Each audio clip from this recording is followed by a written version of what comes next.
Good morning डियरलेट। द्वितीय semester के गणित के पिछले क्लास में हम लोगों ने समीकरण के ऊपर चर्चा की थी। आज के क्लास में हम लोग सरल समीकरणों के ऊपर चर्चा करेंगे। सरल समीकरण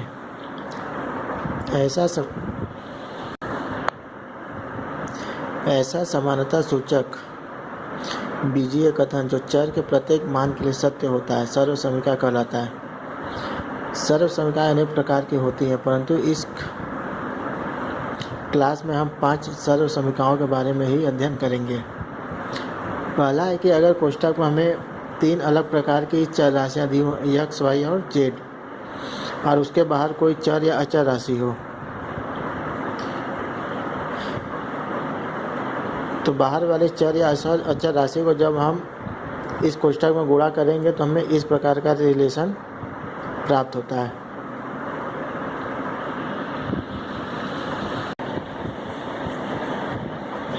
इसी प्रकार हमारा जो दूसरा सर्व समीकरण है x प्लस a गुणे x प्लस b। हम पहले एक द्विपदीय बीजीय व्यंजक का गुणा दूसरे द्विपदीय बीजीय व्यंजक से करने के लिए हम पंक्ति विधि और स्तंभ विधि का प्रयोग कर चुके हैं। अब हम दो द्विपदीय बीजीय व्यंजक जिसके प्रथम पद समान हो परंतु जो द्वितीय पद है वो असमान हो का गुणनफल ज्ञात करेंगे। जैसा कि इसमें हम देख रहे हैं कि व्यंजक x प्लस a तथा व्यंजक x प्लस b का गुणा करना है।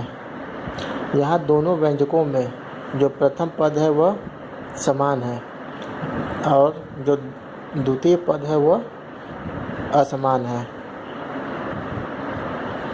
तो इस प्रकार जब हम इनका गुणा करेंगे तो पहले व्यंजक का जो प्रथम पद है उसका गुणा हम दूसरे व्यंजक में करेंगे। उसके बाद ये प्लस का चिन्ह लगा लेंगे और उसके बाद जो प्रथम व्यंजक का दूसरा पद है उसका गुणा करेंगे दूसरे व्यंजक में। इस प्रकार लिखने के बाद हम इस कोष्ठक को ओपन कर देंगे। तो x का गुणा x में होगा तो x स्क्वायर प्लस x का गुणा b में करेंगे xb, फिर प्लस फिर a का गुणा जब x में करेंगे ax, उसके आगे प्लस का चिन्ह है प्लस, फिर उसके बाद a का गुणा b में। यहाँ पे देखते हैं कि जो दूसरा और तीसरा पद है इसमें जो x है वो दोनों में कॉमन है, x जो है दोनों में उभयनिष्ठ है, तो इसलिए उसे हम कोष्ठक के बाहर ले लेंगे। तो x स्क्वायर को उसी तरह लिख लेंगे। उसके बाद धन का चिन्ह, फिर दूसरे और तीसरे पद में x को कॉमन लेने के बाद कोष्ठक में हो जाएंगे a प्लस बी और उसके बाद प्लस के बाद a b। तो यहाँ पे हम देखते हैं जो हमारा a प्लस बी है वो दोनों व्यंजकों में जो द्वितीय पदों का योग है। यहाँ पे जो हमारा a प्लस बी आ रहा है वह दोनों व्यंजकों में जो द्वितीय पद है उनका सम है। और जो हमारा तीसरा पद आ रहा है a बी वह क्या है, दोनों व्यंजकों के द्वितीय पदों का गुणनफल है।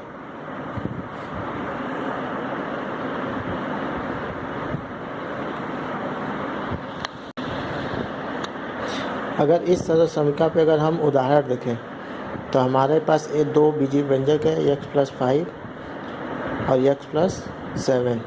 जब इन दोनों का गुणा करेंगे तो पहले पद का वर्ग, फिर जोड़,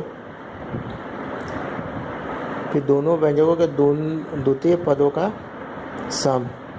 तो दोनों पदों के द्वितीय पद को हम सम कर दिए और उसका गुणा होगा प्रथम पद के साथ यानी कि x, जोड़, फिर दोनों व्यंजकों के द्वितीय पदों का गुणनफल यानी कि 5 और 7 का गुणा, और इसके बाद इनका हम सरलीकरण कर लेंगे। इसी प्रकार ये दूसरा उदाहरण आपके सामने है।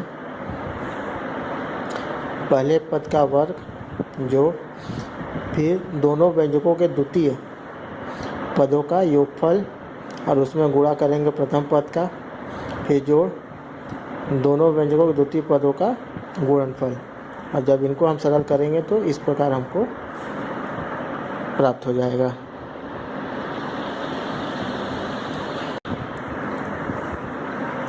इसी प्रकार हमारा तीसरा जो सरल समीकरण है a प्लस बी का होल स्क्वायर, यानी a जोड़ b का घाते 2। तो इस वर्ग को अगर हम लिखना चाहें तो इसको हम लिख सकते हैं a जोड़ b गुणे a जोड़ b। और इस एक्सप्रेशन को हम देखें तो ये हमारा दूसरे सरल समीकरण की तरह है। तो जब हम दूसरा सरल समीकरण का फार्मूला यहाँ पे लगाएंगे तो प्रथम पद का क्या हो जाएगा, वर्ग, दोनों व्यंजकों के द्वितीय पदों का जोड़। तो यहाँ पर भी दूसरा पद b है और यहाँ भी b है, तो दोनों का जोड़ और उसमें गुणा होगा प्रथम पद। उसके बाद जोड़ के बाद दोनों में दूसरे पद का गुणनफल। तो यहाँ से आ जाएगा a का वर्ग, b और b जोड़ेंगे तो 2 हो जाएगा, 2ab, जोड़ के बाद b का जब गुणा b में करेंगे तो b का वर्ग।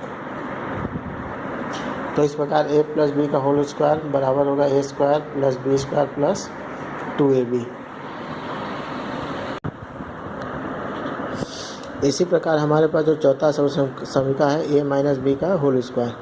तो इसको अगर सेम प्रोसेस से हम आगे प्रोसीड करेंगे तो हमको प्राप्त होता है a square minus 2ab plus b square.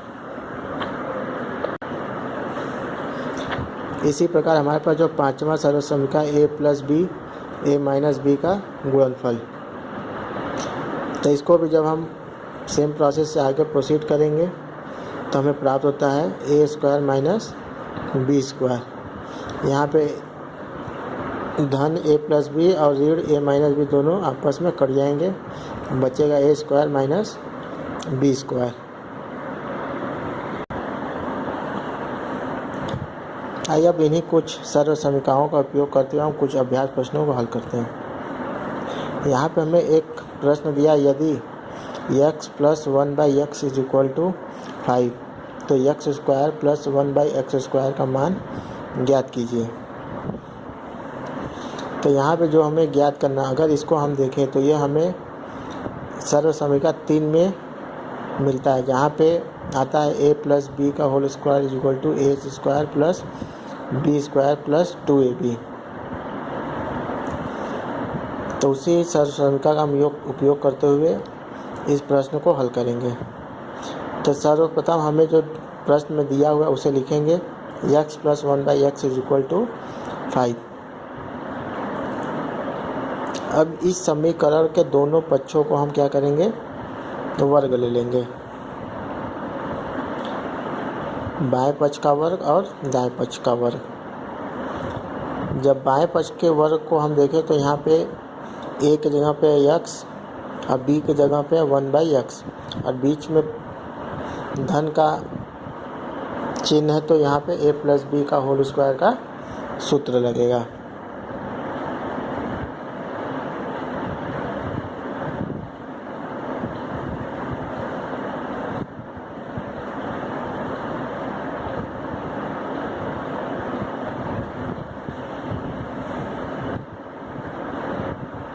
a plus b का whole square equal to a square plus b square plus 2ab।